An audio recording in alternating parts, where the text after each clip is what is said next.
கொலகரப்பா இப்பதாங்க சமையல் மாஸ்டர் வந்து அப்படி பாரு சோறாக்குறதுக்கு. ஆமா ஆமா. ஓ நாளைக்கு முனிப்பு கடை வெட்டினா சமையல்கார் வந்து ஓ கரண்டியோட வந்துட்டு பரவாயில்ல. எட்டையா வாணியாகி விட்டது. இடத்துல லெக்கச்சங்க பேசினால் மழுக்கா எடுத்து மழுக்கிடுவேன். ஆமா அப்படி சமையல் வேலை இல்லைன்னா விவசாயம் முள்ளு வெட்ட போவோம். அப்படி ஆளு பாவம். அப்படியா? பவட்ட நண்டோட அடிமேது பண்றாங்க. என்ன சாமி கையில குழம்பு கரண்டியா? ஏய் இல்ல வேலை சாமி வேணாங்க. கையில் இருந்தா இல்ல கரண்டி பார்த்தோட எங்கேயா போய் சமையல் வேலைக்கு போயிட்டு வண்டியா வந்துறியா? வந்து வரலாம். அப்படி இருந்தாலும் என்னுடைய பேர் தான் குகன். ஓ உங்களுடைய பேரோ குகன். உண்மைதான். நீங்க எங்கே வந்து வரீங்க? நாலக்குடி சாமராஜ். ஆமாங்க இருக்கிறேன்.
நாங்களும் செம்பட குலத்தை வந்தவர்கள். ஓஹோ செம்படவர் குலம். செம்பட குலம்.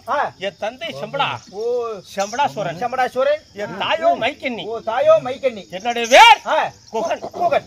உண்மைதான். அப்படி குகனாக இருந்தாலும் ஆமா இந்த சராயு நதிக்கரையில் நான் படகு ஓட்டக்கூடிய என்னுடைய பேர் தான் குகன். ஓ நீங்கள் ஒரு படகோட்டி. உண்மைதான். சரி ஏனென்றால் பொழுது விழுந்தால் கொடகரை அயோத்தியா நகரத்தில் ஆமா ஸ்ரீராமூர்த்திக்கு மௌடோஷம் நடந்து கொண்டிருக்கிறது. நடக்க போகிறது. எப்படி விடிந்தால் ராமருக்கு பட்டாபிஷேகம். ஸ்ரீராமூர்த்திக்கு பொழுது விழுந்தால் ஆமா மௌடோஷம் நடந்து போய்கிறது.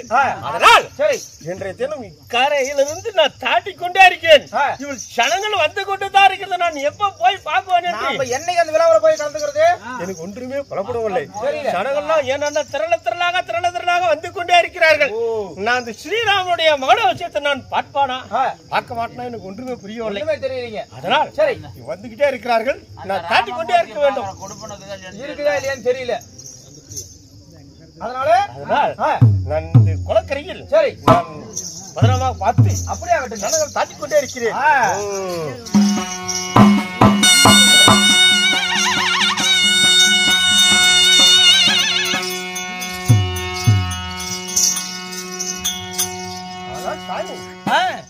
வந்தனம் செய்தி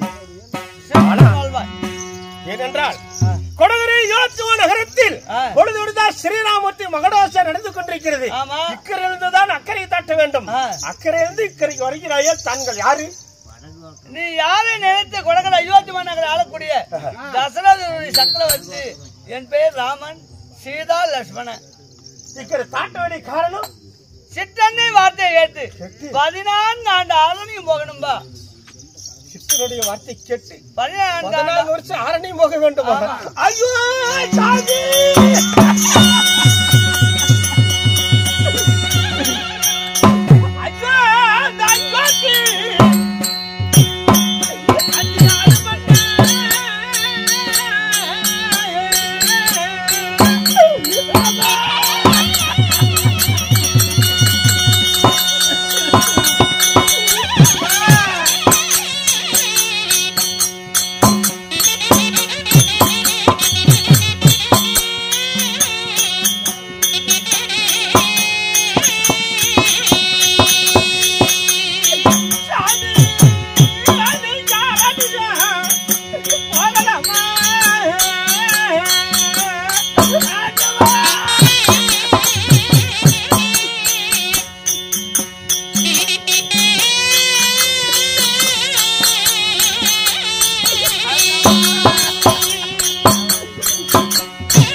14 வருஷங்க அரணிமான நாடகம் போகலாமா ஆண்டவா?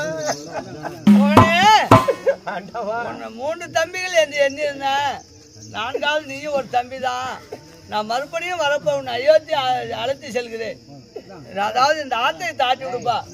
ஆண்டவா நான் ஆத்தை தாட்டி விடுகிறேன். இருந்தாலும் நீங்க நடந்து வந்து களப்பாக இருப்பாய். அதுல என்னுடைய அரண்மனையில வந்து ஒரு வேளை சாதங்கள் அரிசி விட்டு செல்லுங்கள் சாமி. அப்படியே ஆகட்டும்பா.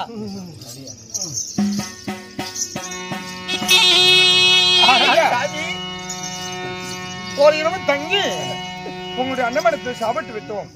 ஆத்தை தாட்டி விட வேண்டும். சாமி வாருங்கள். ஒரு ஏழேலோ அட ஏழேலோ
புகனே உன்னை ஏதாவது 4வது தம்பியாக ஏற்றுக்கொள்கிறேன். நாங்க 14 ஆண்டு கழித்து மறுபடியும் வரப்போ உன்னை அயோத்திக்கு அழைத்து செல்கிறேன். அப்பா லட்சுமணா அதோ தேவர்கள்லாம் தங்கி பூஜை செய்யும் இடம் சித்திரகூட மண்டபம். சரி, இந்த சித்திரகூட மண்டபத்தில் நானும் சேந்தாதேவி இருக்கிறோம். நீ சென்று பழங்காய் பறிக்கிட்டு வாப்பா. அப்படியே ஆகட்டும். ஆனா கேள்வி சொல்கிறேன். விடிந்தால் கொடகரி அயோத்திம நகரத்து மகடாபிஷேகம் சூடுகிறார் என்று உலகம் முழுவதும் வருகின்றது.